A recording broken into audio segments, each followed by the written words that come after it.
नाज़रीन, वर्षहर जे government boys school में मीरपुर साकरो घोड़ाबारी ऐं केटी बंदर जे IBA टेस्ट पास कंदड़ उम्मीदवारनि में ऑफर ऑर्डर विराइण वारी तक़रीब मुनक़द कई वई।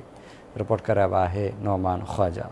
वर्षहर जे गवर्नमेंट बॉयज़ प्राइमरी स्कूल में IBA टेस्ट पास कंदड़ उस्तादनि में ऑफर ऑर्डर विराइण वारी तक़रीब मुनक़द कई वई। तक़रीब जो महिमान ख़ासि पीपल्स पार्टी MPA घोड़ाबारी अली हसन ज़रदारी हो, जॾहिं त तक़रीब में पीपल्स पार्टी ज़िले ठटे जे सदर सादिक अली मेमण, पीपल्स पार्टी ज़िले ठटे जे सीनियर नाइब सदर अब्दुल हमीद पवर, गुलाम नबी शेख, PTLF ज़िले ठटे जे सदर Mohammad Sharif Tunio, DO secondary Naseer Memon, DO primary Haji Mohammad Rahim Soomro, taluka education officer Shafiq Arain, CMO Om Prakash समेत वॾे अंग में तालीमी माहिरनि, उस्तादनि ऐं उम्मीदवारनि शिरकत कई।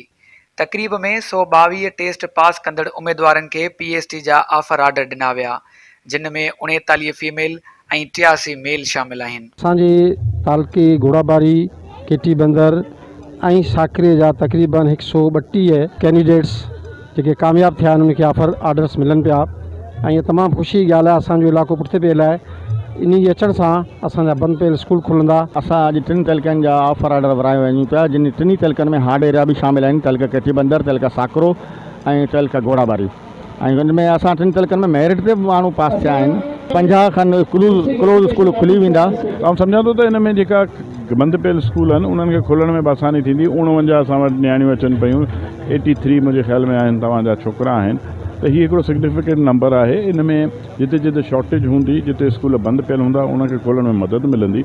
ऐं सभिनि मां सुठो इनिशिएटिव जेको इन में आउं सम्झां थो वॾी ॻाल्हि इहा आहे त सभु मेरिट ते पास थिया आहिनि। ऐं 2010 खां वठी जॾहिं पीपल्स पार्टी हुकूमत इहो क़दम खयो, हमेशह तव्हां ॾिसो तालीमी शोबे खे पीपल्स पार्टी फ़ोकियत ॾिनी ऐं हीउ जेको ट्रांसपेरेंसी वारो सिस्टम आणे इन में मेरिट बेस ते खया विया आहिनि, त आउं सम्झां थो त इन सां तालीमी मयार में तमामु घणी बहितरी ईंदी। IBA तरफ़ां जेको टेस्ट मुनक़द कयो हुयो, जेको असां मेरिट ते उहो पास कई हुई, अॼु असांखे ऑफर ऑर्डर ॾियण लाइ करे असांखे घुरायो वियो आहे, त असां सिंध गवर्नमेंट जा बि थोराइता आहियूं।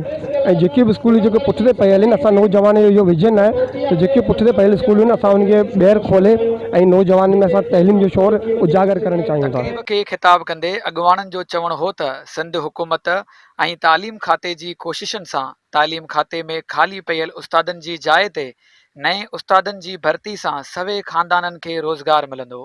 कैमरामैन परवेज़ गंदरो सां गॾु नौमान अली ख्वाजा, आवाज़ TV घोड़ा।